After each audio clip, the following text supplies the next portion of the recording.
Yo, what up, what up, what up? Back at it again. Real Fans Podcast. Doing it big. We're doing it live. I'm Gabe. That's Julian. Julian, say what's up to the people. What's up, people? What's up? What's up?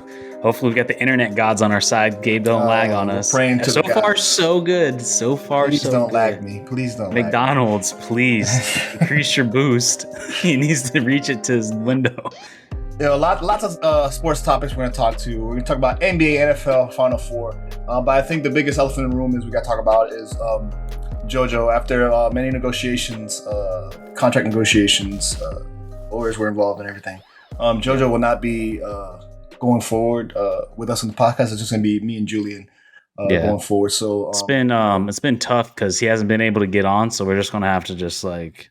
We like I think it's best that we just part ways because his schedule is just too crazy. So it's just gonna be me and Gabe rolling out for the next foreseeable future. And it's kind of it's weird because JoJo's my fraternity brother and we grew close in friendship. But when you miss friendship with business, things get weird, man. So especially when you start like dropping names and things like that, it was pretty messy. It was bad. Respect to JoJo, because I appreciate the time that we had. But we just can't be friends anymore. But we're gonna go ahead. We're gonna open lots to talk about NBA, NFL. But first, we're gonna open up with soccer because we have our resident among the staffers here, our resident expert in soccer, Julian. Tell us what's going on in soccer, especially with the World Cup here, Qatar 2022. Ooh, it is soccer season, boy. Like ever since football ended, I immediately transitioned over.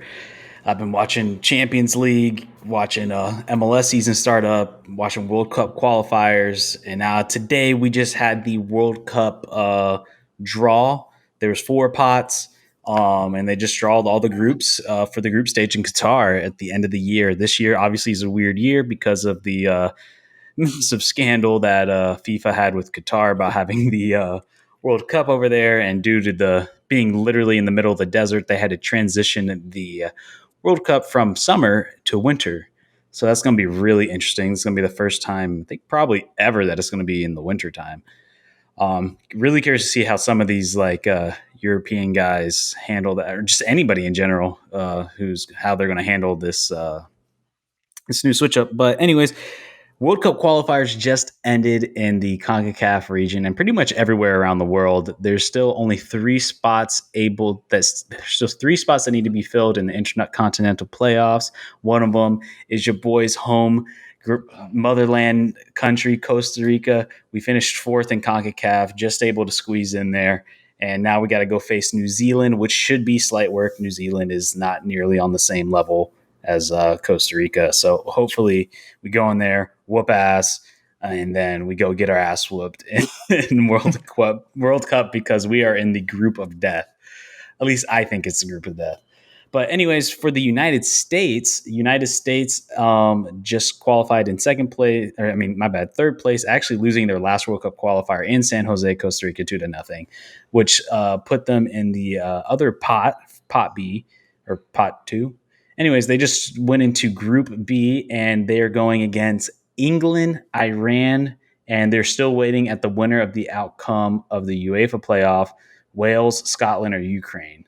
So I think it's really, really interesting that United States are going to go against England. And oh my, Gabe, you have no idea how fucking toxic English fans are. English fans are literally the fucking worst. They're elitist. They snob at us. Like the snobbery is unreal. They're just dickheads. They're assholes. Like they're just the worst fucking fans I've ever came across on the internet. They're terrible. I hope United States goes in there, smacks their fucking pale ass, and shows them who's daddy. Because I'm so fucking tired of the English people talking so much shit. And granted, England is going to be a better team, but I think United States could at least get a point out of there with a draw. But that's going to be really interesting. Iran, you should win that game. And then, you still got to wait to see what happens between Wales, Scotland, and Ukraine. I think Wales is probably going to come out of there. But yeah, really interesting, Gabe. I don't know if you kept up with any soccer going on, or if you're even going to watch the World Cup. I've been watching a little bit this year. I've been, I do listen to a podcast that follows soccer. So I've been watching, America go through Jamaica, America go through Costa Rica, America. They just played Panama, didn't they? Just play Panama. Just played Costa Rica. Well, they Costa did Rica. play Panama, and then their final game was against Costa Rica and Okay, lost. so I've been kind of lightly been following. It seems like this year that USA has turned around. USA soccer, men's soccer, finally after women's been so goddamn dominant in the World Cup and And this is national so. stage. And real quick, this is so important because I mean, as everybody knows, they didn't make it last World Cup cycle in 2018 for the first time in as long as I can remember, forever. They always make it, and last year they didn't make it, and that like for a country, I think for people who like for soccer countries, what people don't realize, especially in America, since soccer is not the main sport, going to the World Cup is so crucial because the amount of fans that come out of like the United States playing in the World Cup is just so crucial to the soccer landscape. And them missing it in 2018 was very detrimental. I mean, the amount of think about like every World Cup cycle, there's kids that watch the World Cup and like they're inspired to play soccer for the rest of their life. And just to think about all those kids that missed out on 2018 and then probably went on to go see other sports, like you just missed a whole generation of people that could eventually become something. You Yeah. completely missed it. So it's super, super important that they make it this year. And they should probably make it for a long time because with the rules So changing. So the basically the little that I've actually seen and actually heard, it seems like America has turned a corner. Like I'm not saying they're going to be world champions. What I'm saying is it seems like they've improved. There's definitely been lots of ebbs and flows. I mean, they got what they got. Did they tie? Or they got beat by Canada. There's games that they should have won or They they lost to drew. Canada and they Yeah. tied to Canada in the So, beginning. so those are definitely step backs in the season. But it seems like they're finally ready to, like you said, come back, actually qualify, and we'll see them on the big stage. So, I mean, I'll be watching it closer once it gets, we figure out all the groups and the games are set. But it should be exciting for America. I mean, I'm just coming in, I'm dipping my toe. I'm dipping my toe in U.S. This soccer. I'm this not is I'm the not year. ready to go. Oh, U.S. is going to win. I'm not ready to be like, oh, wait, USA, US. I'm not ready to do all that because I know men, the men's soccer team, not that great in the past. Is what I see. Well, yeah, this is supposed to be the golden generation. This is the generation. We have more players playing over in Europe for big name clubs more than ever before, actually contributing to as like starters on an everyday basis. Like we know, like the Christian Pulisics, the Gio Reynas, the Weston McKennies, Serginho Dest, all those guys playing in Barcelona, Borussia Dortmund, Juventus, Chelsea, all those.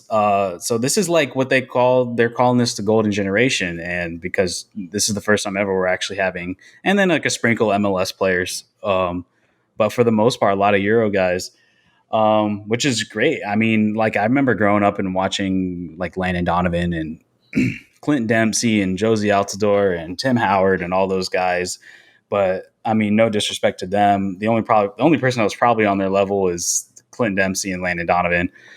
But this is a new generation. They're extremely young, so that's another reason I don't see them making it too far. I think this is going to be a big stepping stone for 2026 when the World Cup is in our backyard in the United States, Canada, Mexico in 2026. So I think this is going to be a great learning experience. All these guys are super young, like a lot of them under 23. So this is going to be their first World Cup, first time on like a world stage like this. And I think this is not like obviously you want the US to go on a run. You want what's a run for like CONCACAF is really like going to the quarterfinals. If we can get to the quarterfinals, I would say that's a success. And then you're building on the future for 2026 to be in your home grounds and really make a run. These guys are going to be more developed. They're going to be older. Obviously, you're going to get even new guys coming in within the next 4 years. So hopefully, like this is a big turning point.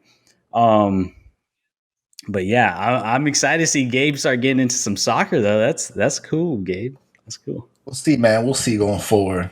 Let's And get into. Go I ahead. think they should win this. I think they should surpass this group. I think Wales is going to be a little tough, but I think they should make it out of the group stage.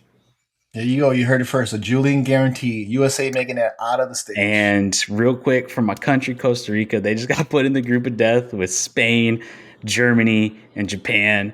So it's going to be really tough. It's not impossible. They've been in the group of death before, and they went on the magical run in 2014 where they made it to the quarterfinals and nobody expected them to.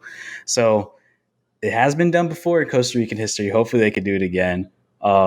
Canada was on a miracle run. Canada's reaching the World Cup for the first time in 36 years. Their second time ever qualifying for the World Cup. Um, it's pretty crazy. Mexico's having a down generation, but yeah, I think it's really cool to see the U.S. and Canada specifically like really kind of grow and like hopefully they can do something. We shall see going forward. We shall see. We're going to keep an eye out on soccer going forward for this month. Let's talk real quick about March Madness because that's been going on. We're at the final stage, our final four. Or not the final stage. We're at the final, Final four. four. I actually wanted to say. I was, hoping to have JoJo out here. JoJo's a big soccer fan, basketball fan, but unfortunately, but he's with all not. the He's not going to be with us going forward. But let's talk about let's talk a little bit Final Four. I mean, we kind of followed. We did a little bracket. We had a little group B going on. How's your bracket going? How's your bracket? I actually didn't get the chance to make the bracket because at the time I was in Costa Rica, so I wasn't able to do the bracket. But I'm glad my UNC man. For people who don't know, I've been a diehard UNC fan like my entire life, pretty much ever since I was a little kid. And over the past few years, man, I just kind of stopped watching because it was just down year after down year after down year, and it's been a rough go. And then Roy Williams retiring and everything, but man, they're coming on like a little bit of a run here. Like I can't believe they made it to the Final Four. Obviously, a lot of people didn't expect it to happen. They were coming in eighth in their bracket, and they're going against the big rival, one of the biggest college rivalries in the country, Duke versus UNC. So that man, I couldn't even imagine what the tickets are like for that game. I'm not sure exactly where the Final Four is at this year. I forgot, but man, that's got to be one crazy fucking game. I'm definitely gonna keep my eyes and watch that. Like I said, wasn't New able to catch Orleans, by the the way. New New Orleans. Orleans. Okay, cool, Yeah. not too far. So I didn't get a chance to catch all the other games, but I was following along, making sure they're winning. But I'm definitely not missing this game. Duke versus UNC in the Final Four. Hell no. And then you got the other side. You got the Kansas versus Villanova. Obviously, Kansas is probably going to go in there. I think Kansas is the higher seed and probably the favorite. Yeah. That's what I've been hearing around. Kansas is like, I guess a lot of people have Kansas like winning it all. Yeah, Kansas was Kansas is number like one a versus really, Villanova number two. yeah. I think Kansas was the number one. Paul, I haven't really watched college, but from what I've been seeing, like Kansas is like the strongest team in the nation, from what I have Yeah. grasped.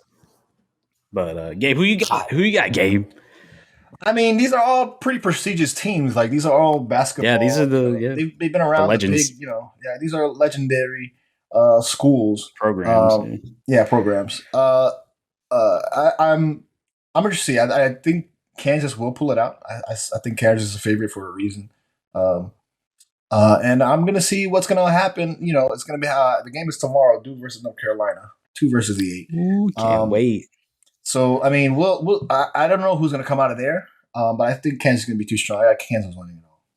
Gabe, how heartbreaking was it seeing the U fall apart? They're going on a run, a 10 seed, and then they lost to God. Who they lose? They lost to St. Peter's. No, who they lose I have to? the bracket right here. No, they lost to Kansas. Not Kansas. Yeah, they lost to Kansas, 76-50. They lost to Kansas. I thought they were on the other side of the bracket. I guess not. No, they were the number 10 seed going in. As far as UM, I feel like they overachieved. Oh yeah, for sure. In a lot of ways. I mean, this was the first time coming back since what, like 2000? I don't know when. It's been a long time since they made it. Getting back into March Madness. And I feel like they kind of overachieved. They weren't too deep. The players they have, we'll see how they pan out in the NBA as far as the NBA draft goes. They might have like maybe one, okay, one, maybe two professional players that you'll see that are meant the big stage. Man, as far as guys who get drafted that might start in the league, but they kind of overachieved this season. I didn't really expect them to go to the Final Four. This is kind of like just a Cinderella story to me watching them play. So. The biggest Cinderella story you're missing out is St. Peter's. That fucking UNC completely squashed their dreams. Like they faced the real fucking program and they got their shit stomped. But man, that was, what were they, 15th, and they made it all the way to the Elite Eight. That's really impressive, man. That's awesome. I love that every year there's always.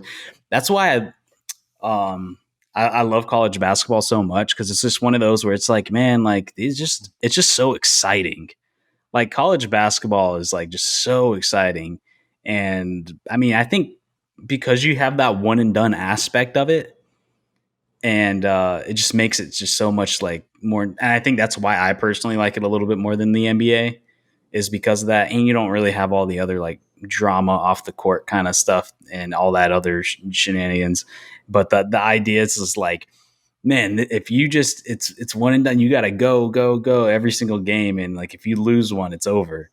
Well, I And mean, I would say I would go counter that. I mean, I don't really follow basketball, college basketball that closely unless it's teams that I'm interested in because I feel like that one and done is like, do you really get to know the players? Do you really get the stories? Like these guys are gonna play 1 year, well, I some mean, if you 18-year follow old, the 19-year season, old. Yeah, I mean, I guess if you follow the season, but I'm saying, how's it? It's hard for me to get interested in a program when this guy's gonna be here for 1 year and he's like, oh, this guy's a top five prospect. He's playing in AAU. He's gonna get drafted number 12. It's like, okay, that I'll just wait is, for him to come to NBA. I'd rather watch the NBA. And you said the game is exciting. I think it's exciting knowing that the level of skill is maybe a little bit lesser. So like games can swing. March Madness is always all about the upset. It's like we I know the feel strong like, prestigious yeah, teams, but March Madness is always the only thing that makes it fun is these underground teams, these no name teams, these people you never heard of, actually going through it and yeah, making a and I name for think this program. yeah, and I think that's why I like it because it's just so many like the amount of lives that are changed like during March Madness. Like there's always some either whether it be a school or a person whose lives are changed just due to those runs, and it's just so cool to like see these schools you never even heard before. Well, last year you had Oral Roberts, this year you have St. Peter's. Like I've never heard of these schools, but they squeeze into the bracket and then they go on a run, and now like that program a lot of the times has changed forever, and a lot of those players are now being put on a pedestal. Coaches, I mean, we just saw the coach for St. Peter just got offered a job at Seton Hall. So I mean that it's super cool, and I love the storyline. I think just the intenseness and how close everything can be is just, I think that's why I enjoy it so much. I do say it does suck that it's like these, especially more recently, which I mean, I understand why they do it, but like, yeah, having a lot of guys for like 1 year, maybe 2 years, and they're done. Like, very rarely do you ever see like seniors, um, like it used to be. And now, especially with the G League coming in, now you're obviously college basketball still like probably above G League, but G League is slowly just kind of, I think over time, college basketball is really just probably going to be done.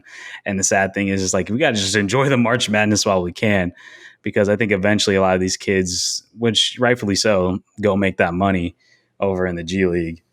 Yeah. But So yeah, and it's I guess it's different. College football. They have that rule where I think you have to spend like 2 or 3 years before you can be able to get drafted, or you have to declare. you have You can't. Yeah, to you 2 years. can't. Could you? Oh, 3 years. 3 years. You have to play 3 years. Yeah, you have to play at least 3 years. So I mean, at least college football, you get to see the players, you can get a story, and get. I will say with college football or just football in general, it's a little different because it's more of like a growing sport. Like not like like a big, like these guys gotta get big. Like you can't just go from high school to the NFL because like those guys in the NFL are so much bigger than those like even your Well, yeah. biggest dude in Well, high school. And then same thing even yeah. in college. I mean, that's a lot of big reason why I see a lot of these college players can't really make transitions into the NFL because everybody's just bigger and faster and stronger. And I think you kind of need those 3 years. Like you can't just hop from like freshman year. Like you need to grow.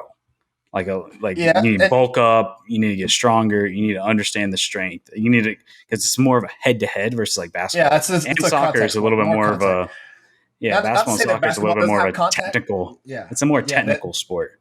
Yeah. Football definitely more physical. So there's no 360 pounders in basketball unless you're Yeah, shooting. So. there's barely any even in high school football. Like there's not that Yeah. many. A lot of those guys bulk up. Yeah, it speaks to the difference of the contact, the physical contact nature of football versus basketball. But like I said, for basketball, it's just hard for me to like fall in love. Maybe I fall in love with school just because I follow everything UM or everything Miami, whatever. But it's an exciting. These are big prestigious schools. The numbers should be pretty good. Also, women's college basketball has been exciting as well. They've had tremendous games on the women's side. Yeah, and it Which seems like it's been a lot more competitive. Yeah. this past year versus like for a long time UConn was just like what they had like 50 games in a row or 80 games in a Yeah. row or some absurd thing, and it just felt So like super competitive. Now it's like kind of competitive. and they're in the Final Four as well. I think they're playing Stanford on the women's side. So um, yeah, that's it for college basketball. We'll be watching. We'll come back next week. We'll talk about UNC Duke and see who Duke. Let's see them Duke it out. That's my joke. Duke it out. If I I'm trying wear to my find. I'm wear all my UNC shit, no matter if they lose or win. I'm wearing it all next week.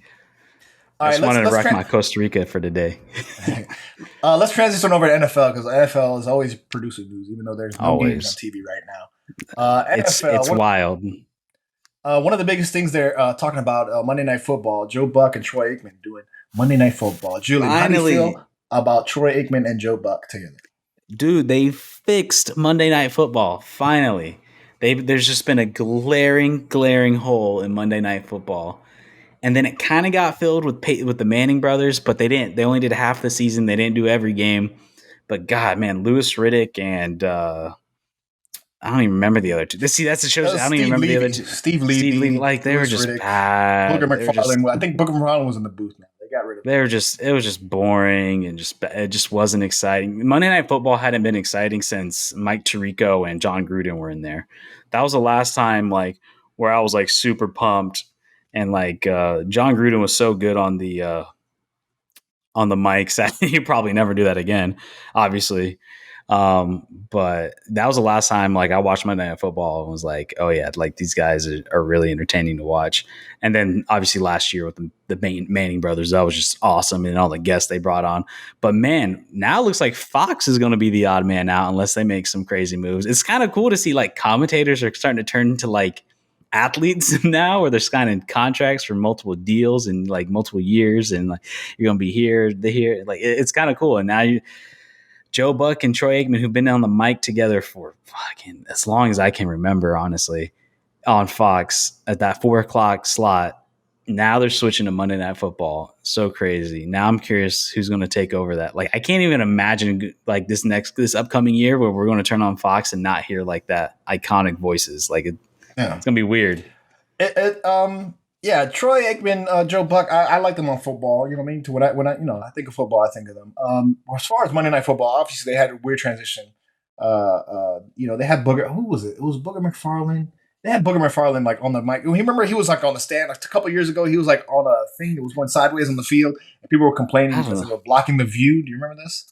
Anyways, Yeah, Booger McFarlane is terrible.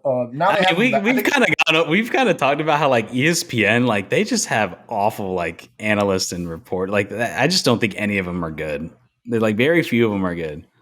Honestly, I would love to see what's his name. I'm surprised they never thought about it, but like bringing in like Dan Orlovsky, I think he would be really interesting to hear on the analysis. I mean, if he's interested in doing that, I mean, he's that show, that NFL live show on ESPN is LA based, so I mean, he's gonna have to travel. You think he's gonna travel on Monday? I mean, they're all Go travel on Tuesday. I don't know. So I mean, and that's if he's interested in it. But as far as voices for Monday Night Football, they've had it's been a hard transition. The new team, like I said, Steve Levy, that crew, it was new, right? It was a new crew, so I feel like with stuff that's new, you got to give them time to find their familiarity, their time to get comfortable with the broadcast. But these are huge names that's going to be on Monday Night Football, and a lot of these streaming, we could talk about streaming in general because I feel like the next one big voices on names. Yeah, go ahead. What I was going to say, yeah, the to replace, because I don't know if you know, the past few years, Fox and Amazon kind of had this thing. So they had Joe Buck and Troy Aikman on the Thursday night, but it seems like Fox didn't really replace that, but Amazon did with bringing in Kirk Herbstreet and Al Michaels, which is going to be really interesting. I'm a big Kirk Herbstreet guy. I don't really watch a lot of college football, but him on College Game Day, he's good. He's a really good guy, and I think it'd be.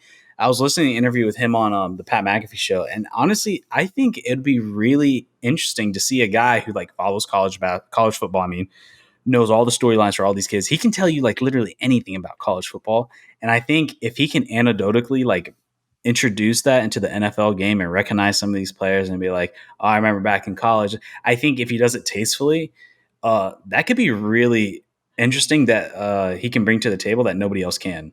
I think that Yeah, could be really cool. And then obviously you have Al Michaels, which is like the the voice he's of the god. football. He's the god. The it's John Madden, and then it's fucking Al Michaels, and it leaves Chris Collinsworth on an island over at NBC. I'm curious to see Yeah. how they feel that. I just wanted to talk about a little bit of like just in general all these networks, right? Because we see Amazon's going Thursday Night Football, Apple TV. They did. They're trying to do Friday Night Baseball. It's kind of interesting to see all these streaming services. They're trying to get in on like live sports. And I don't know how you feel about like usually when I watch sports, like we know the big NBC, ABC, CBS. Uh, uh, I just think it's kind of interesting. Like now, Apple, which like they make phones. Like why are they getting into live Yeah, sports? But interesting trying to expand these streaming services. I mean, I don't know how you feel about that. If you find that like, did you think 10 years ago? Let's just say 5 years ago. Did you ever think that Amazon would be showing football? You ever think that?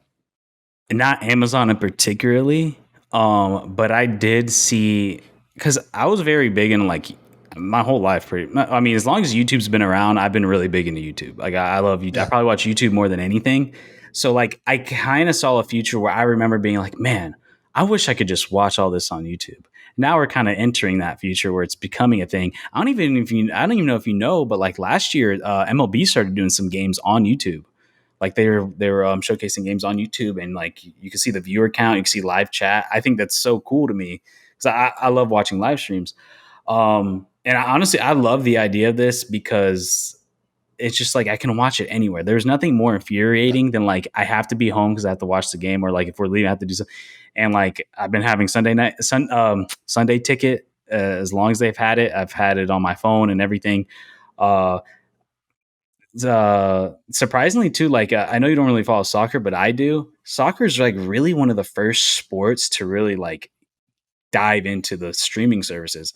Like Paramount Plus had all the World Cup qualifiers. It has like the Champions League. It has the Argentinian League. It has the Premier. No, NBC has the Premier League. ESPN Plus now has La Liga. Has Bundesliga. So like to watch soccer in America, like it's almost all solely yeah. like streaming. So like that's how I watch a lot of it. And even MLS has every single game is on ESPN Plus. So after I'm done watching like the Miami game, which is on local TV because I can't because they do like the blackout thing. Uh, I go to my Hulu where it's connected to ESPN Plus and just I watch all the games and stuff there. Yeah. I love it. It's just having everything right there, and then I can watch it wherever I want. It doesn't matter where I am, or like if you're at you don't need to have a cable subscription. It's just so much like Yeah. because the It's convenience. Yeah. really the only thing that is holding me on to live TV is sports. That's the only thing. And now that's slowly fading. Yeah, and that's what I'm Like, saying. Now that all these companies are getting into it, which is strange. To me, to get my YouTube bona fides, I did have YouTube Live for a minute. It was like location based, so like sometimes I will go to a bar or I will go to the brewery and they wouldn't be playing the games, but I'll just pull up my phone YouTube TV. I can watch the Dolphins. I can watch whatever the Marlins. I can watch anything that was on local TV in Miami. I think that's interesting. I think that's they're expanding. I guess the ways you can connect with the game. You don't have to be cable connected, especially yeah. nowadays where everybody's cutting the cord and Yeah. doing I whatever. think it's But going I to be feel a like while. I think it's going to be for a long time. I think it's going to be on both. I think for a long time. And then yeah, eventually you got to get, once that generation goes away and like our generation gets older, yeah, then it's going to like be solely online. I mean, because look at these yeah. networks, they know it's on the writings on the wall. So you have the Fox Sports Go app, which I watch a lot of stuff on. You know, But I mean, to me, those Fox, NBC, CBS, those are traditional like TV, traditional cable. And when I think of a company like ESPN, I'm like, yes, they're a sports network. Of course, they're going to try to get sports rights. They're going to put UFC. They're going to put whatever whatever games they can get on soccer. They're going to obviously sports is the main driver. But when I think of like a thing like Amazon, they're a delivery service. They used to do books. They try to put out movies. They've done look, a lot of stuff with streaming with movies, but a lot of I their have a lot of movies good are not. shows. They have I have a lot of very good shows. The Their shows are Boys very good. is the shit. The Boy. I don't know Their if you shows are watched it. good, but the movies are not. The Amazon movies they've put out haven't had critical acclaim, or a lot of people complain Yeah. that Amazon movies look very cheap. The Amazon Prime movies, they say, oh, they look very cheap. They look like I don't know. They don't Yeah. look like something like something you will see on like HBO or show like an HBO movie or Showtime or something. Hmm. So it's just interesting to me these companies like Amazon. When I think of Amazon, I don't think of Amazon as a sports streamer, a sports Look, company, but they're the getting into name the of the game. yeah, I would say the name of the game is in business is diversify. Diversify, diversify, diversify. If Amazon continued to just sell books, they wouldn't even be a hundredth of the size of what they are now. So Yeah, it's crazy that there's going to be kids growing up looking at Amazon as like a place to like watch like fucking TV. Like it's just crazy because like I've yeah, always known it's like that's where you order shit.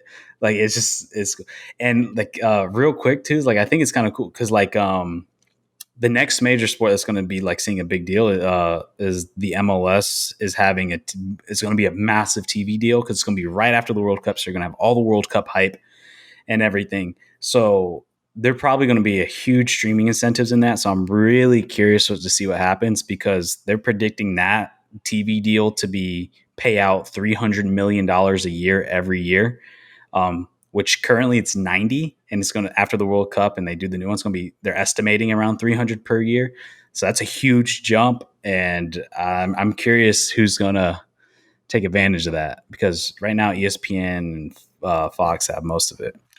yeah. I, But I just want to point it out. To me, just kind of interesting. Apple's getting in. Apple, Amazon, all these huge companies getting into live sports, and I just wonder, how it's going to go forward because it seems like everybody was cutting the cord, and we have all these services now. I have Netflix, I have Disney Plus, I have all these shit. We had to cut HBO because we were like, we're not really yeah, watching on there. We watch it for the movies and I stuff. So I think you're still going to have the big players, obviously, because they're all switching to streaming too. I mean, Peacock, Paramount Plus, that's yeah, CBS, and then you have Fox has the Fox Sports Go at like.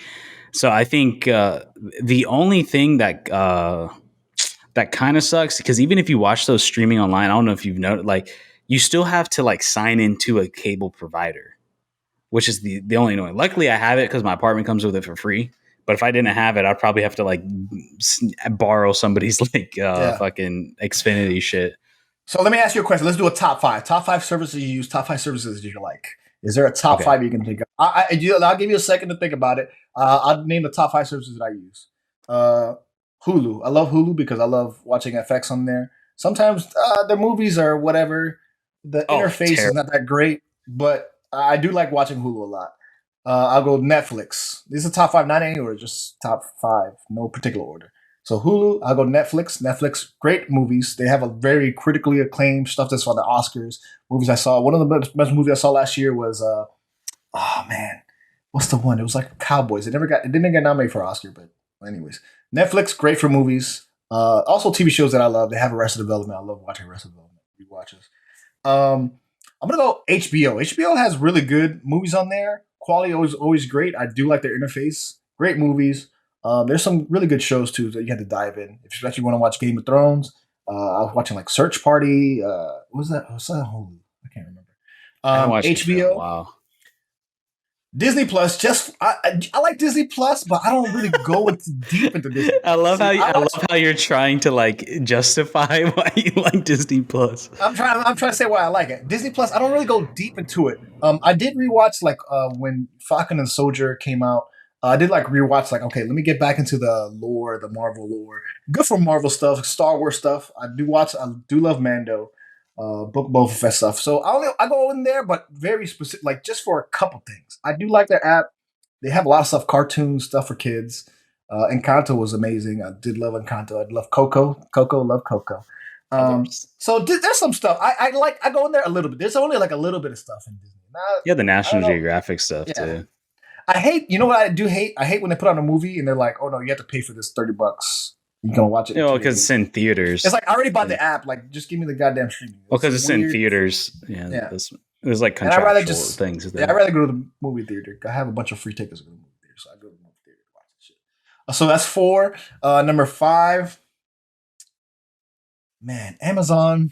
They have tons of shit on there. Tons of shows that I don't watch. I don't like in general. I like watching movies, so like I'm a movie guy, so I like watching movies. So all these services I named, they have movies on there. I don't like Amazon. I will say, what's the other app that I use? I'm just gonna go with those four. So I'm just All right. bring it off there. I gave you some time. I was trying to, linger some time. I I was trying think to I give you have an some time to idea of think. what mine is.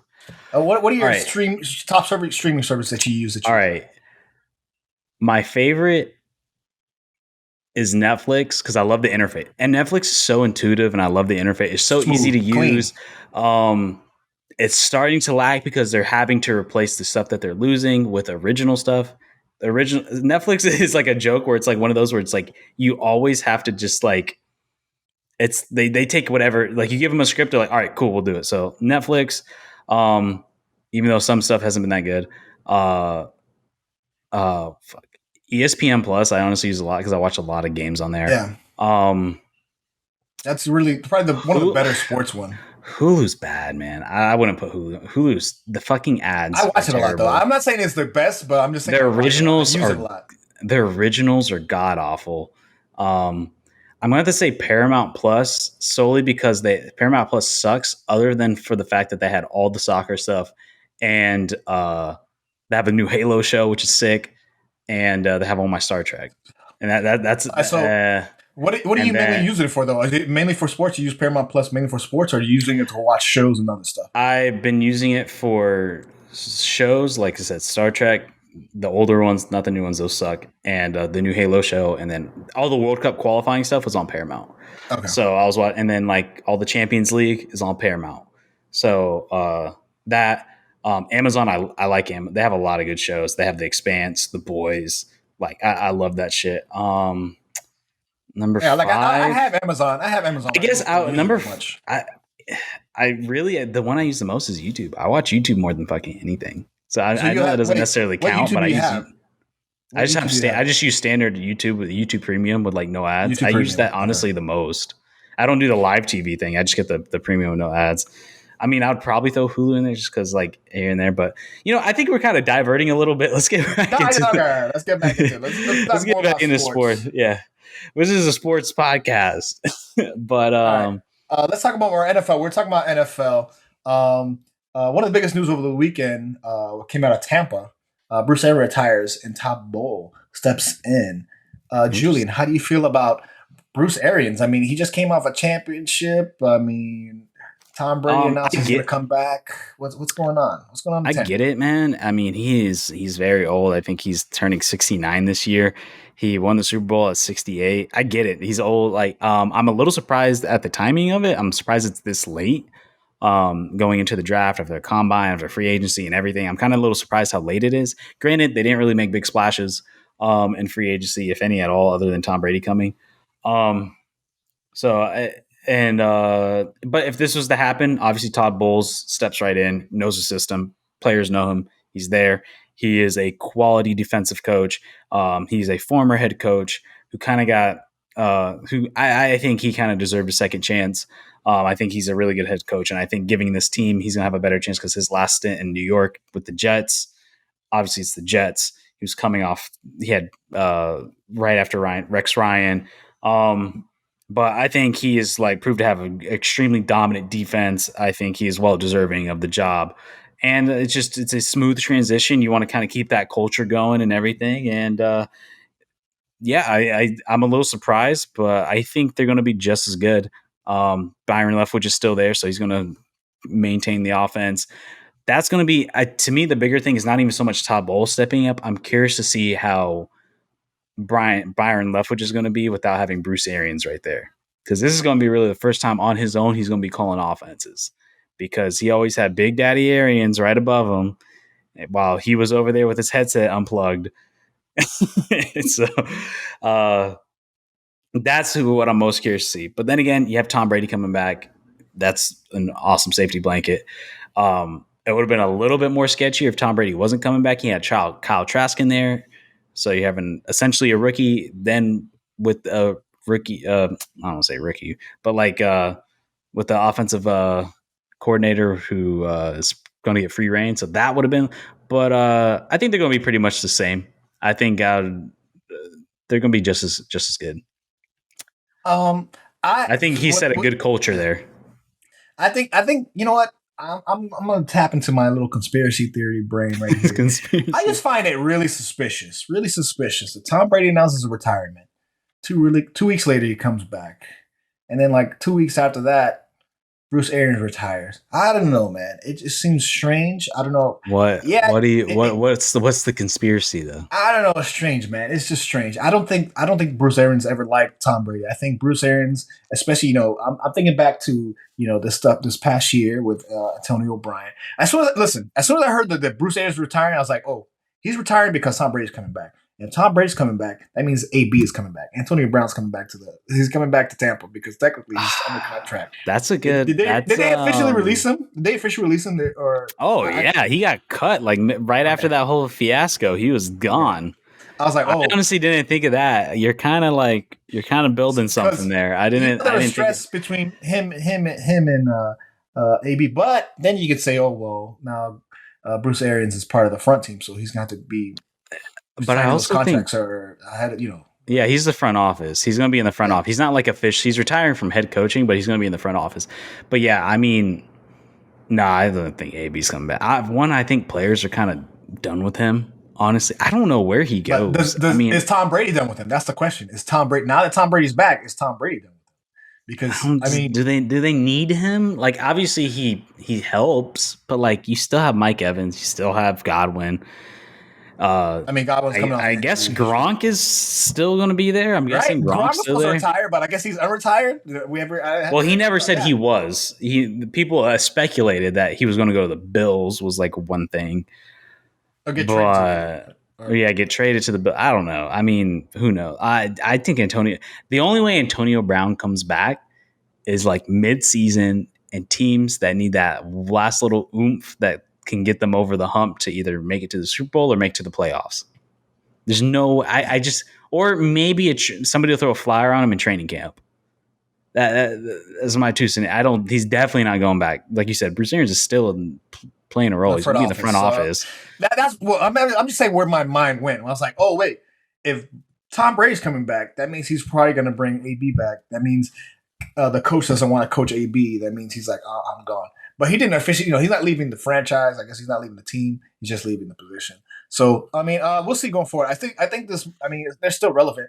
The only thing that makes them relevant is Tom Brady still makes them relevant. They have tons of weapons. They lost what? They lost OJ Howard, didn't they, as tight end? But they have Yes, I Bray. believe so. They have Bray. They still, I presumably, they still have Gronk. I think they're still relevant. They're They still brought relevant. back Fournette. Yeah, Yeah, they're they're still still going to be relevant good. in the They're still going to be a division. good team. I still think, like, I don't think Kyle Trask is that bad, honestly. Like, I think Kyle Trask, with the year behind Brady and having Byron and having that whole system and being in there, I think he would have been decent. And with the weapons and the offensive line and the defense that he had, they still could have been good even without Brady. I don't know if they make the. I mean, they have a very weak division, so they probably still would have made the playoffs even with Kyle Trask. And let's just say Kyle Trask would have been a first round draft pick this year in this year's draft. This year's draft is terrible. He would have been a first rounder last year. I mean, if he came in this year. So I don't think they would have been too bad without Brady, but obviously having Brady is like huge. I mean, it's everything. I mean, oh man, Let's transition. Also, big news in the NFL this year. They finally officially changed the rules for the postseason. Last year we saw was it the Bills Chiefs game?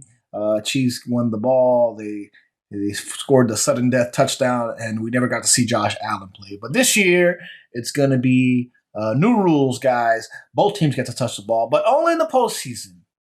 Julian, how do you feel about this rule? Is this a good rule or is it a bad rule? How do you feel? I don't like it.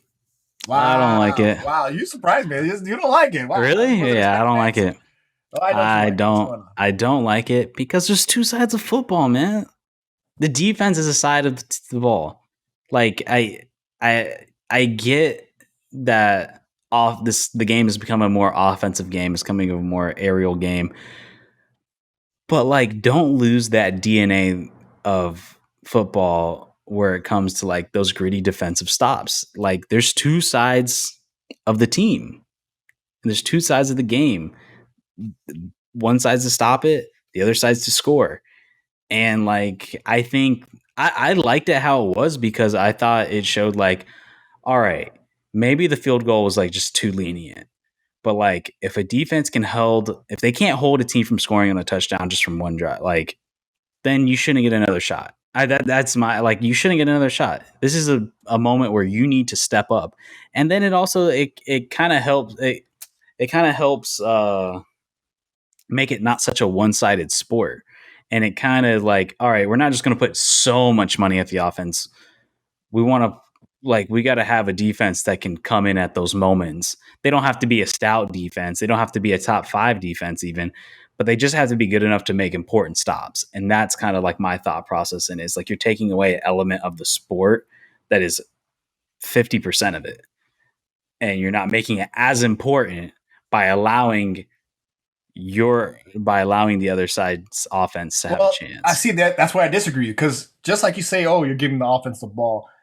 Guess what? You're giving both defenses a chance to play. Not only does the offense get a chance to shine, but you lost the toss, shine, right? And that's what makes the toss so important. But that's the thing. The toss is just so random. Like, what is a random sport? Like, imagine you have 2 great offenses. But that's what I'm saying, though.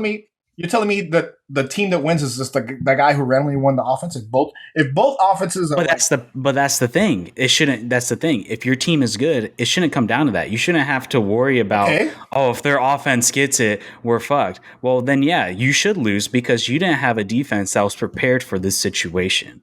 And if you want to make it into the postseason, you need to have a defense that is prepared to stop and give your other team a shot, because this is your defense's time to shine. This is their time to step up and not get carried anymore. Like, they need to step up and play their part. My rebuttal will be, okay, now we've seen your defense. Let's see the other team's defense, right? You're focusing mainly on offense, like offense. This offense versus one defense. Well, it's like, okay, well, now with this rule change, now the other team's offense gets a change. So both, like I said, both teams get a chance to shine. The offense of Team A and the defense of Team A get both to shine, just like the offense of Team B and the defense of Team B. But why do we need to get a chance to shine? Both? Because it's the whole game. It's a complete game. You get to see both offense and defense on both sides. We just went through an entire game. So and keep it going, baby. You gotta keep it going, man. We gotta keep it. We don't know. But that's my thing. We just went through a whole game. If you can't stop a team on a drive, then you shouldn't win. Like, you shouldn't win. Right, like, if you can't stop, and also too, like that. But that, who cares to see the other defense play? It's about who won the toss. And if you can't, this is what it is now. It's sudden death.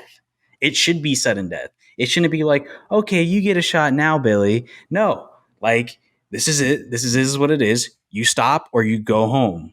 And if you don't, there's no other chances. There's no second, third chance. Like, we already gave you a little bit of a leeway with the field goal thing, which I agree with, because you can make it to the 40-yard line and kick a 3-pointer and win the game. But like, I would rather maybe even be like college style than the style that they're doing now. And I'm not even a super big fan of the college style. I think it's too like, it's, I'm not like, it's exciting. It's exciting to watch, but I just like, I don't know. I appreciate a good defense. And I think with a league that's going more and more offense, you still need to have that element of defense that is important. You still need to, it still leaves that fact of like, all right, we still need to have a good defense that's good enough to stop when we need it. Well, all right. So to counter that, I think, just to comment retrospect on this past year, this was probably, one of the most exciting playoffs NFL had last year that they had. And the scenario I wanted to give to you was like, imagine, at the half, it looked like the Bengals were about to beat the LA Rams. And we know objectively that the Bengals were the underdog team, right? They had a trash O-line.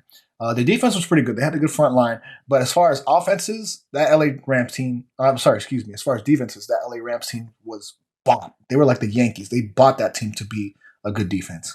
So objectively, I think we can all say the LA Rams were made to win now. They were made to win the season, and they won. But imagine, let's imagine that Super Bowl that they go in with a tie. Imagine they flip the coin. They flip the coin and the Bengals win. Bengals win that flick, and they throw a touchdown and they score. They get a field goal and they score and they win sudden death. Bam, bam, bam, boom.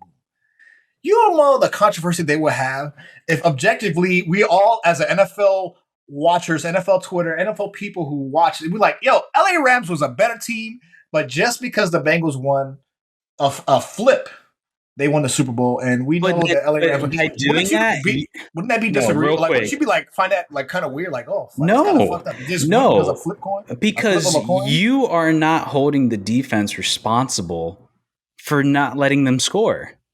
By doing that, you're putting all the pressure on the offense, and then the only way you really make a person wins is if somebody makes a mistake or a drop. You're giving no responsibility for the defense not being able to stop the other team. It's sudden death. Like, you got to stop the other team. This is important. This is a fucking Super Bowl. Show up. And if you don't show up, you should lose.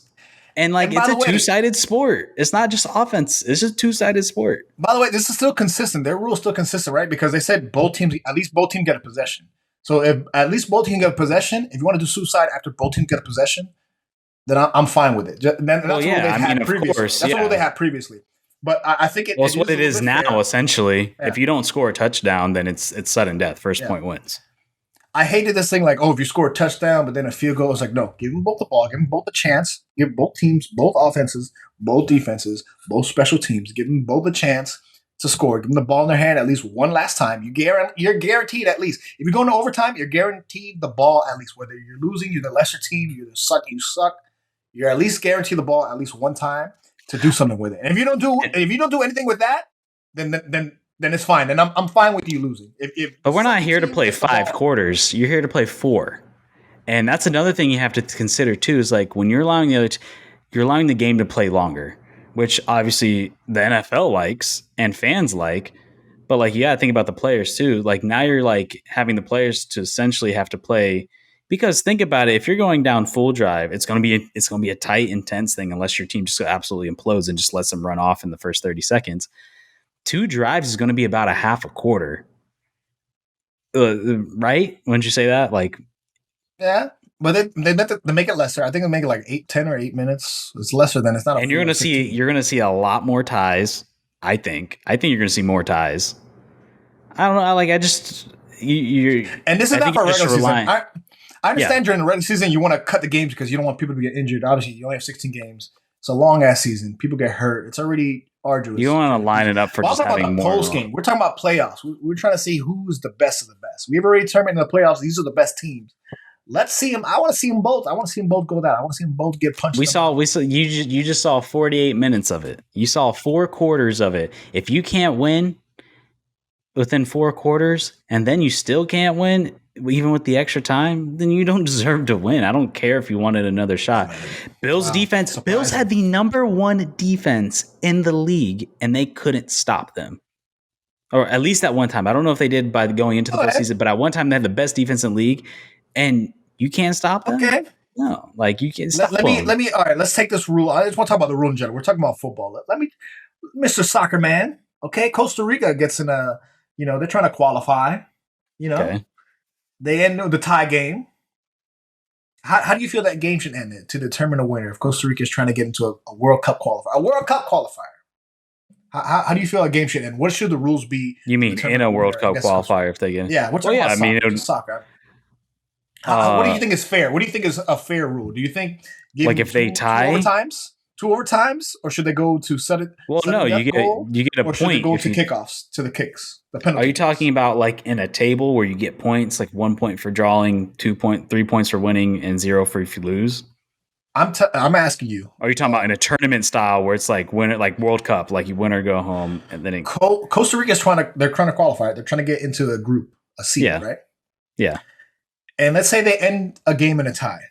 What do you think is the fairest rule for Costa Rica to either win or lose? What is a fair rule across the board? Do you think double overtime, and once double overtime is over, if you draw, whatever, do you think they should go into automatic penalty kicks, or do you think they should go into sudden death goal? Do you think sudden death goal is a better option for a qualifier, or is penalty kicks a better option for a qualifier? No, sudden death goal wouldn't work because they're going to play way too long.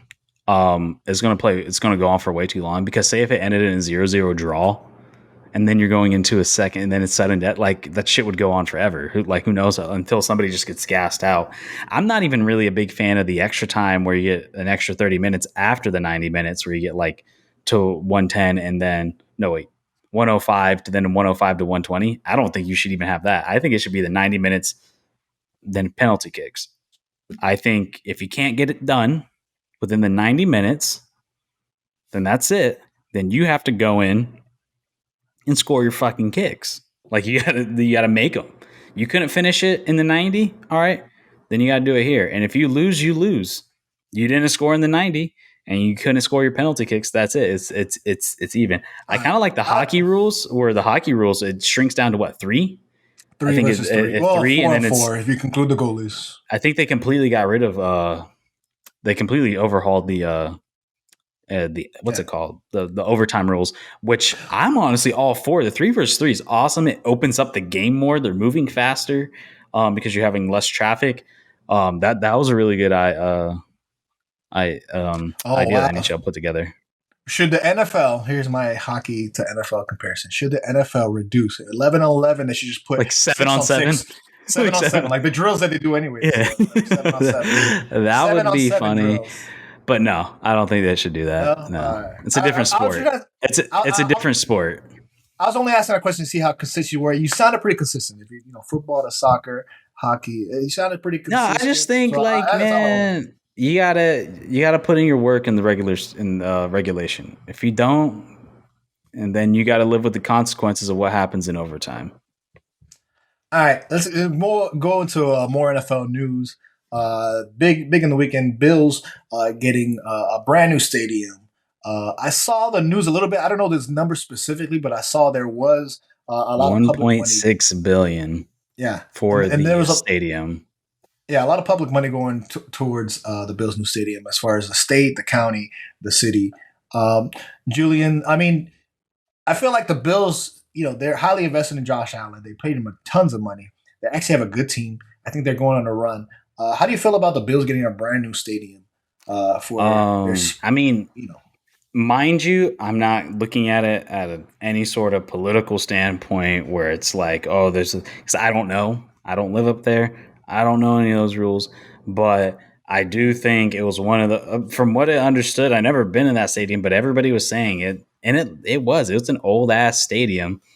And I think the NFL and everybody's like, look, we need to kind of like renovate everything. As you can see, we're over the past 10 years, we've had a lot of new stadiums get rebuilt, whether it be Atlanta, Minnesota, San Francisco, Los Angeles.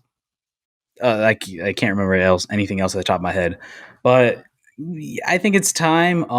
As of right now, if the Bills things go through, which it looks like it will, actually the Jaguars will be the only one without major renovations done to their stadium since the inception. Uh, um, even the Bengals are doing a indoor practice facility finally. That was like a meme for like the longest time that Bengals didn't have an indoor practice facility. These guys literally had to cross a street, like an actual road, like a busy road, to get to their practice fields, and then still had no indoor practice facility in the winter in Cincinnati. So, but yeah, I mean, for the renderings looks cool. It looks awesome.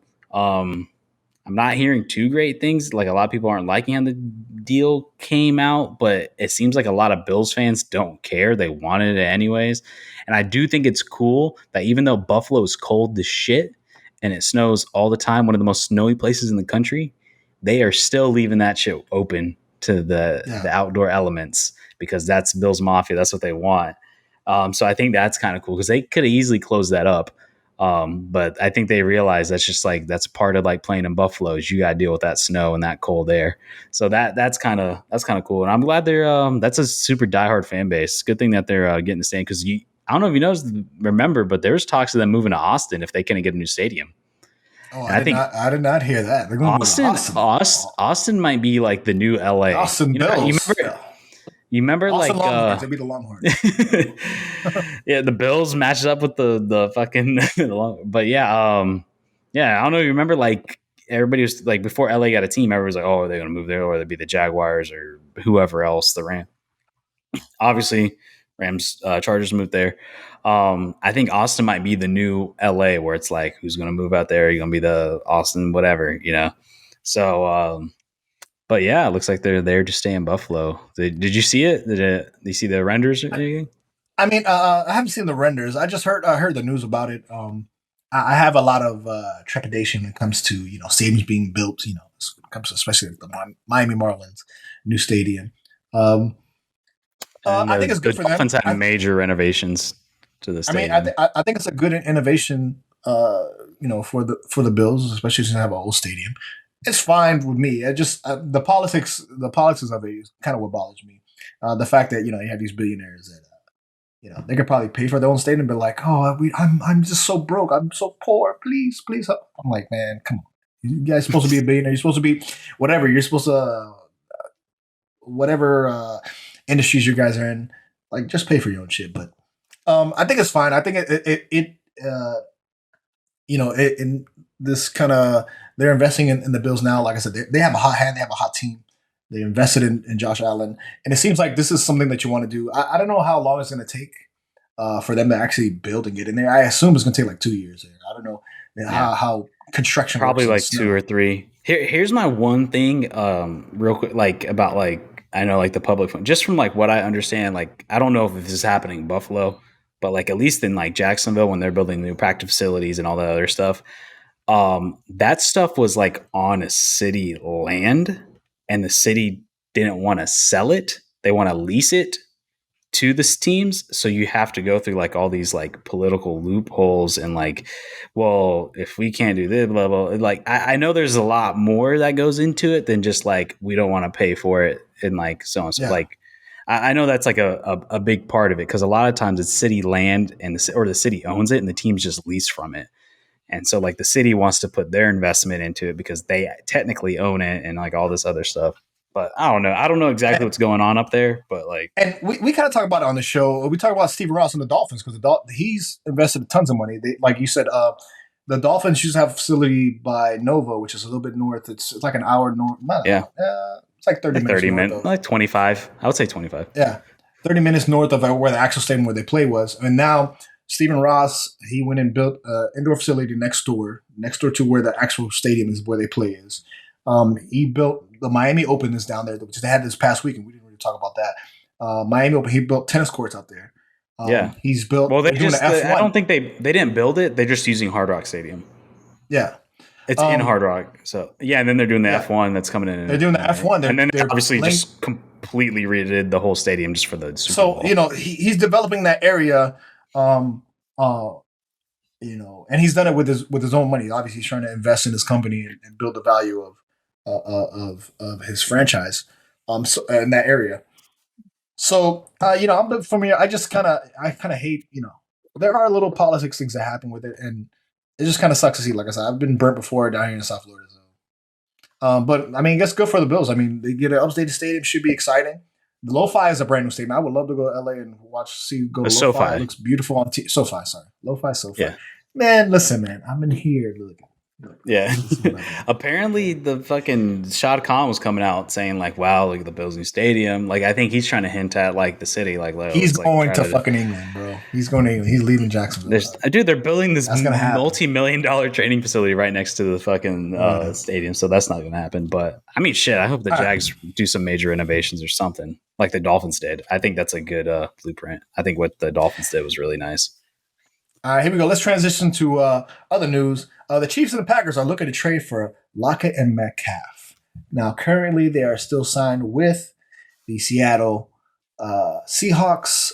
Julian, how do you feel? What do you feel the prospects of Lockett and Metcalf? Do you so this is kind of like, this is kind of like what we were talking about last week with the Aaron Rodgers thing and like him going how he felt about maybe Devontae Adams leaving. I know you guys are probably seeing it. I have uploaded it yesterday. A little late. Apologize for that. But going to get back on track this week. But yeah, they got to do something, right? I mean, they got to do something. Both the Chiefs and the Packers. I mean, they're not a team where they can just rebuild right now. I mean, you got weapons. I think the Packers more so than the Chiefs. Don't get me wrong, the Chiefs still need wide receiver help. You can't just rely on Travis Kelce and just like wide receiver threes all over the place. But It seems like it might be a package deal. Obviously, NFL doesn't do three-way trades. They kind of do it unofficially.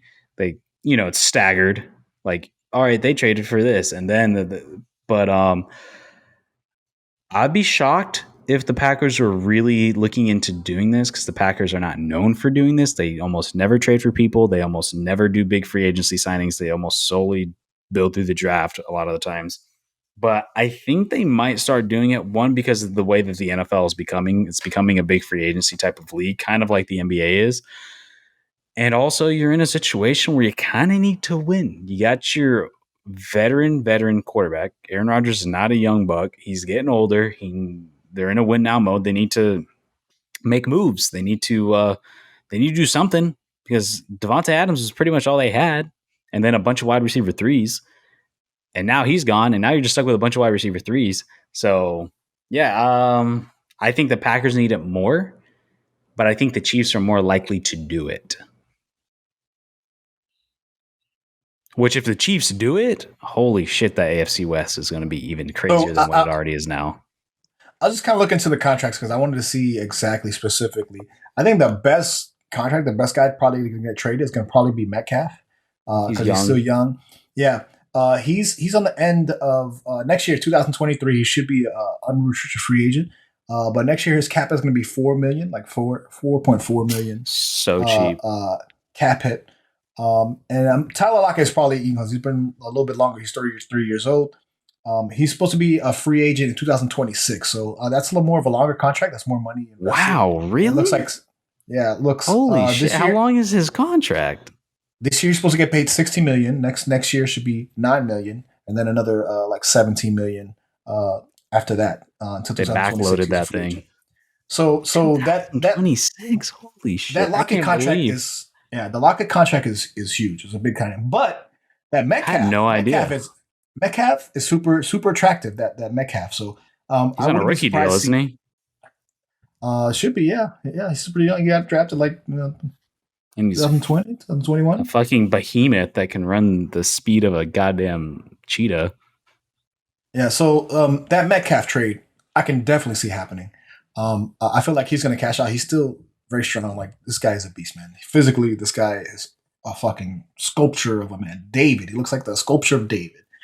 That dude's insane. Did you see the thing that just came out recently? How he says like he only eats one meal and like 5 bags of candy or something. That was like literally yesterday. I saw a quote tweet like he eats like 4 bags of candies and bullshit. There's no way you have that much muscle and that much athleticism just eating candy. Like, it bullshit. I don't believe it. But here's the thing about the Chiefs, right? They just traded away Tyreek Hill to my team, to the Dolphins, and I feel like when you get that many trade, either A, you're trying to acquire value to give away, or B, you actually see something in the draft that you want to get, because they have first round, second round, fourth, fifth round. So they must see value. If you're trying to rebuild, if I'm the Chiefs and I'm trying to rebuild, those draft picks are going to be valuable because there's going to be contracts are going to be cheap that I can keep for a long time.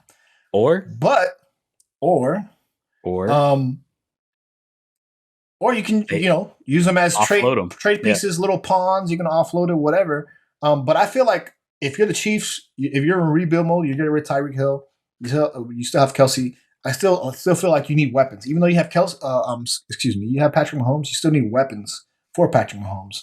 And right now, as their roster exists, they're okay. A lot of these players, like I said, got hurt. Hardman got hurt a lot.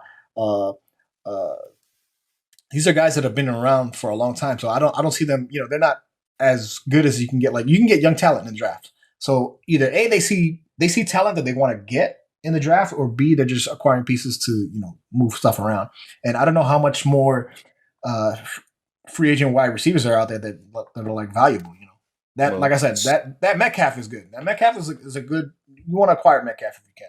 Yeah, they could offload him, but there is one free agent wide receiver out that I am still surprised has not been picked up, and his name goes by Jarvis Landry. A lot of stuff came out. Jarvis Landry left the Browns. He then fired his agent, signed with a new agent. It seems like he has like a lot of like personal business stuff that needs to get worked out. So maybe that's why he hasn't been necessarily signed yet, because maybe I don't know too much about it, but I didn't know he fires agents. So maybe he's still looking for an agency to get with. Then that agency, you have to then go talk to teams, figure out where he wants to go. so on and so forth. But he's still not signed, and I think that's why. Where do you see him going? Do you see him going to like a Green Bay or Kansas City, like we just Oh man, mentioned, or is there another player out there like a Super Bowl contender? Super Bowl contenders right here, baby. Miami He's Dolphins. gonna go Come back to back. Miami, baby. Come He's gonna back to come Miami. back. Listen, we got Tua. Man, We that got would be Waddle. wild. We got That would listen. We got be. rid of Fuller. Fuller's gone. He's a free agent. Come back to Miami. Okay, you live here. You love it here. The sun is shining bright in Miami. Um, I still think Could you that Jarvis. imagine Yeah, I would love it. I would love it, bro. if the We beat Tampa Bay. Tua already doesn't have any excuses this coming season? The only excuse he might have is it's a new offense. But like, if they somehow get Jarvis Landry on top, I don't even. That'd be crowded. I like it. Yeah, it'd be really crowded, and I think that contract would be expensive. But who would be your three? Man. Who would be your 1, 2, and 3 and 4? Oh, well, number one's gonna be Gesicki. Well, you know what? I've been saying number one. Yeah, you still got Gesicki too, which is tight end. Man, Gesicki, Waddle, Tyreek Hill, Jarvis Landry. Bro, we win the Super Bowl. And you still have Parker. We win in the Super Bowl. But like I said, I don't know. You still have Parker. Then you have Edmonds, Moser. Fucking like that'd be. I don't see it happening. I don't see it happening. It's a wish list. I could see him. There's talks of him going back to Cleveland, which I would not be entirely surprised if I saw that. I could see a Green Bay move. Bro, Green Bay just doesn't sign anybody. I could see. Bro. He's gonna go to LA. They sign people crazy. They're like, they don't care. We'll sign you big. Well, speaking of LA, they did just sign Bobby Wagner. I don't know if you saw that. They signed him off the huge contract, like 5 years, 4 or 5 years. Surprising because he's on the back half of his career. I'm surprised that they gave him one that long, not just like a 1-year flyer. But shit, they're trying to stay, bro. They're trying to stay relevant. So, but real quick, Jarvis Landry, I would not be surprised if he goes to the Cowboys, play some Amari Cooper. Right. I could see him being a number 2 to CeeDee Lamb. I have no idea. I'm just saying that because obviously they got rid of Amari Cooper because they feel really good about CeeDee Lamb and Michael Gallup. But I could Jerry Jones goes he's one of those guys. He'll go out there and get some players. So I wouldn't be entirely surprised. But who knows? I think the most likely bet is he goes back to Cleveland.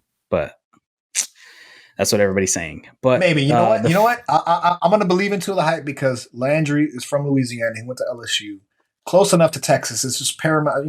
It's Texas right there, so it's close enough. Maybe you know what? I haven't heard anything regarding that. That's just something that's like I think Dallas wants to win. They're in a win now mode. I'm kind of surprised they haven't done anything in the running back department. Maybe they draft because Ezekiel Elliott he's washed. No. He's done. But a final free agent that still hasn't been picked up yet, and this is going to end our NFL talk for the time being. Cam Newton says he wants a fair chance to play. Gabe, has Cam Newton had a fair chance? Has he been given a fair chance these past couple years to play football? So Cam Newton, fantastic talent. Last time I seen him was with the Patriots. And it seemed like, running with the Panthers. Yeah, he ended the year with the Panthers. Oh, yeah, that's right. He did. Yeah, he did get traded back. Yeah, it was a home team story. He got rid of PJ Walker. I forgot about it. Sam Darnold, Cam Newton comeback QB competition. I feel like, man, it's kind of like this Baker Mayfield thing, right? Where he's like, I feel like I've seen the best of Cam Newton. He's bruised and broken. Back to where he was. He's not his speed. Where he was when he came out as a rookie, he was incredible player, coming out of Auburn. But I think I've seen the best. I think I've seen the best of Cam Newton. Maybe ever since that MVP year. Ever since that MVP year, just started. He took too many hits. And he was one of those guys where I think it took a while for it to catch up to him. A lot of obviously he had the RG3s. And the Andrew Lucks Andrew Luck was a big dude too, but Cam Newton he kind of weathered all that because he was a big guy. He could handle it. He was huge. Big. He was strong. It's not one of these Ben Roethlisberger where he's over big, time. Heavy. I mean, you can't take that many hits and still remain the same talent. He it prolongs it. Like he can do it for longer, but just like O Can linemen, you do that man, same those O level? Can linemen, you be at the same level? it's just like those O linemen. They just over time, you end up just getting beat up too much, getting contact a lot. His arm is just not where it was. It's not even so much his arm; it's his accuracy. His accuracy is just terrible from what I last saw. No, man. This guy looks when he But throws, bro. It looks like he's throwing a can of paint. It looks like he's done, dude. he's strenuous. Throwing is strenuous to him. Maybe And he can be a service as a backup. Giving guidance to but guy, Cam, Cam that he third ain't. string. But Cam's not going that's to the do thing. that. He's Not not going to his do that. ego. Not his ego. He's not going to do it. The only place, and even then, I'd rather have Baker. Like I was going to say, maybe a Pittsburgh, maybe a Seattle, maybe a New Orleans. I see Seattle drafting. Honestly, I see Carolina drafting. Maybe Pittsburgh might draft. It seems like Pittsburgh might draft because they didn't give Mitch Trubisky a huge contract. They gave him like a big backup contract. I feel like I'd rather draft, take a flyer on a rookie, and see what happens than I'm down. Great I do career, like Cam Newton. MVP year, went to a Super Bowl, but it's done, dude. Yeah. I do like him, but I'm down. I'm down on him going forward. Like I'm fine with him benching. Like he's eventually got to come to a realization, but I don't know if his ego or just retire. I mean, yeah. Go coaching, do TV, man. He's a charming guy. He has a great smile. His YouTube's popping. He's got a big YouTube. Yeah. His YouTube's actually really entertaining. Like I think he's a good dude. I think he obviously has a big ego, and his work ethic is great. He has an amazing work ethic, and I think he means well. But I think it's just it might be a little too big, his ego. Sometimes you gotta let it go, man. Sometimes you gotta let it go. All right. You don't want to be you don't want to be a TO. Yeah. you don't want to be a TO 4 years out of the league, still trying to make it and doing workouts. Do you remember that shit?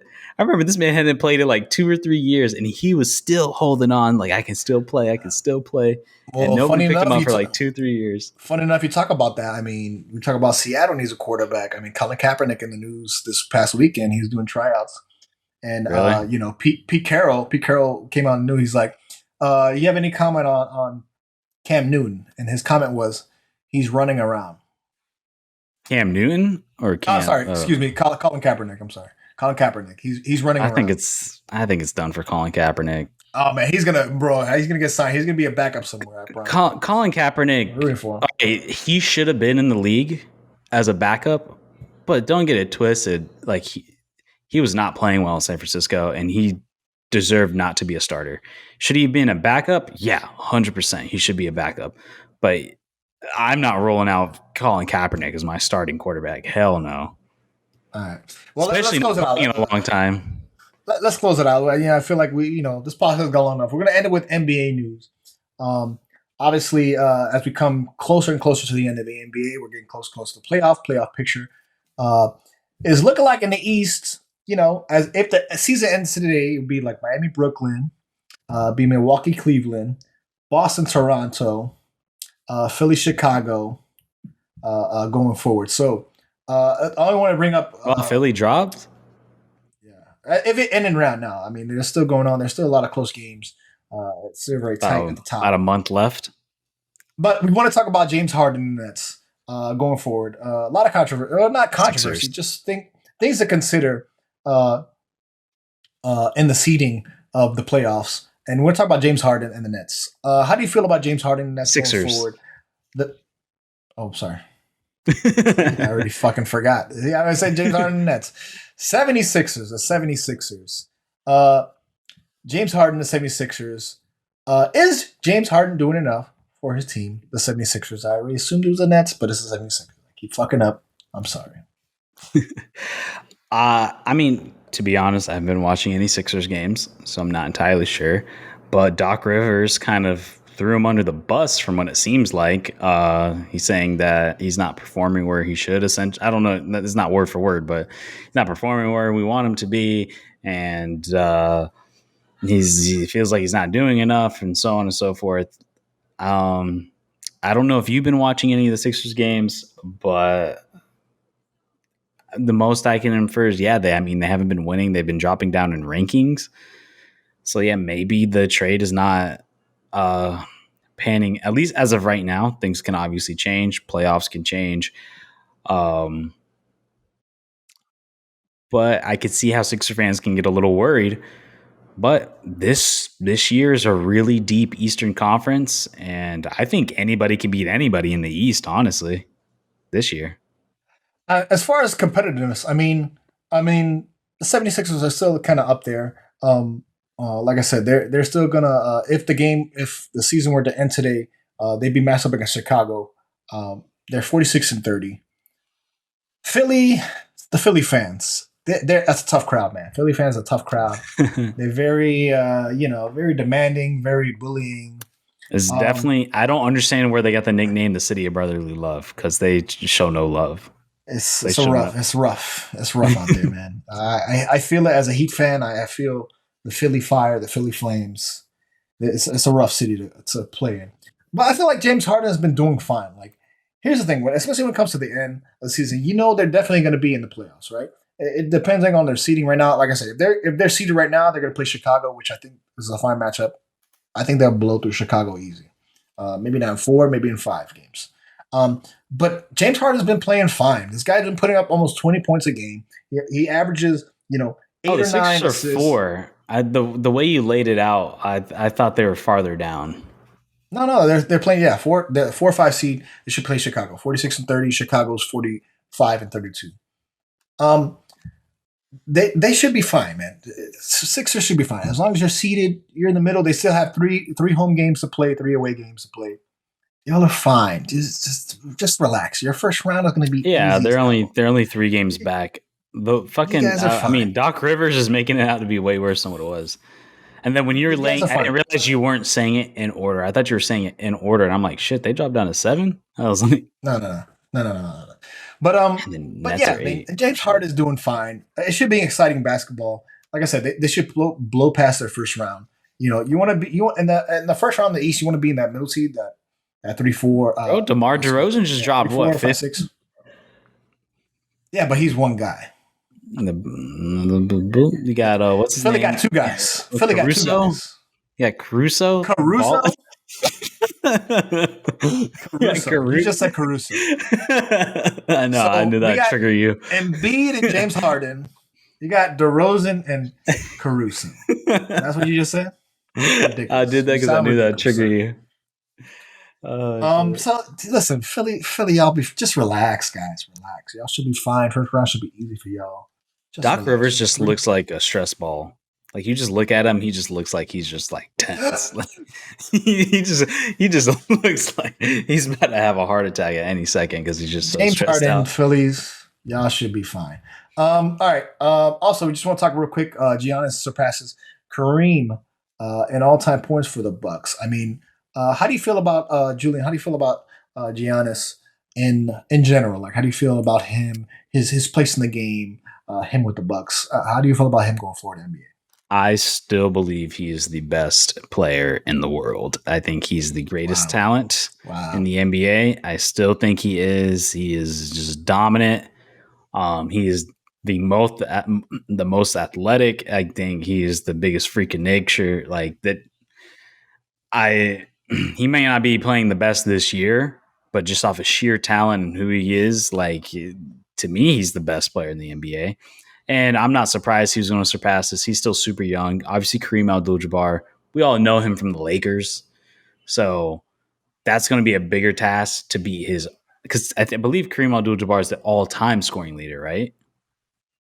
Across Let like me all double points. check. I I believe don't know I my believe he is. I'm not entirely sure. I believe he is the all-time scoring leader. So obviously, yeah, we all know him from the Lakers.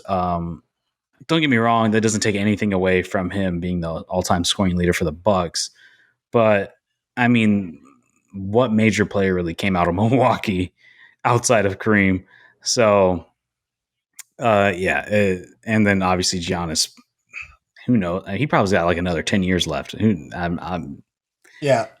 I feel like as far as talent wise, we know I've talked about this before. Like the next talents after I really had hesitancy for the all time scoring was because I know LeBron James just passed Karl Malone, and you are correct. Kareem Abdul-Jabbar is the number one. Number two would be LeBron James, and number three Yeah, is Karl I Malone. knew Kareem Abdul. He was like by a lot. Like Yeah. he played a long time. So as far as Giannis, we know that like he's like to me he's like the next coming after LeBron, right? Because LeBron feels like he's on the back end. He's kind of just LeBron is just waiting around for LeBron is on his back end. Let's admit it. Like, don't get me wrong, his back end is great. And he's playing phenomenal. By the way, he's playing phenomenal. 30 points. He's on his back end. Like, there's no like he's getting on his. He's there. He's probably punching above his weight class. Yeah. And by the way, I wish we would have had, JoJo on to talk about LeBron James passing Karl Malone, with the Lakers, their Lakers season. But obviously, JoJo no longer going to be with us going forward with the podcast. But, on Twitter, I did get caught because, LeBron James posted today. He was like, I'm out for the season. I won't be playing going forward for the rest of the season. Which is pretty sad. It's pretty sad today because he could have got. It's like when you forget, it's April Fools, and you're just like shit. LeBron James, I think he could still win a scoring title this year. I think that's what he's playing for. I think he has to win a couple more games because you have to be eligible. You have to play like plus 75 or plus 70. I don't know what the regulations are for a scoring title, scoring champion. But he still have to play. He still has a couple more games to play, and he's playing injured. So LeBron James announced this year he's out for the season. So that's very sad. But I wish JoJo would come here and talk about it, but that's not going to happen. As far as Giannis. Wait, is LeBron James really out? Wait, now you're fucking me up. That's what he announced on Twitter, man. Twitter's real, bro. Yeah, Twitter's. Hey, if there's anything I learned in my 25 years in life, yes. Twitter's real. The internet tells the truth. Are you telling me it's not true? Are you telling me the internet is wrong? Internet is real, folks. You heard it. It's always true. Podcast. And speaking of the internet, that's where you can find us. Wow, where can we find us? Where can we find us? On the World Wide Web. The World Wide Web. The internet is Spotify at Real Fans Podcast. That's the internet. If you want to look up anything, you just go to that. You go to that domain. You go to that Go to Twitter. Spotify. I'm on Twitter. I'm the main handler there. I'm the main handler on Twitter. Wait, have you been doing Twitter? I haven't been doing Twitter. I try to do live games, live tweets, but I haven't. Follow Gabe if you want to get all the Twitter. Gabe handles the Twitter, all the YouTube and everything. Yeah. If you guys can, leave a review on Apple Podcasts. Go see us on Spotify. Follow us on Spotify. Subscribe to the YouTube channel. Facebook, I'm trying to get the Facebook up and going. I just posted some Facebook stuff up today. So, go follow us on all our socials. We appreciate all the downloads. We appreciate all the views. Thank you all again for checking us out this week. I'm sorry that JoJo will not be with us going forward, but we appreciate y'all, man. I appreciate you.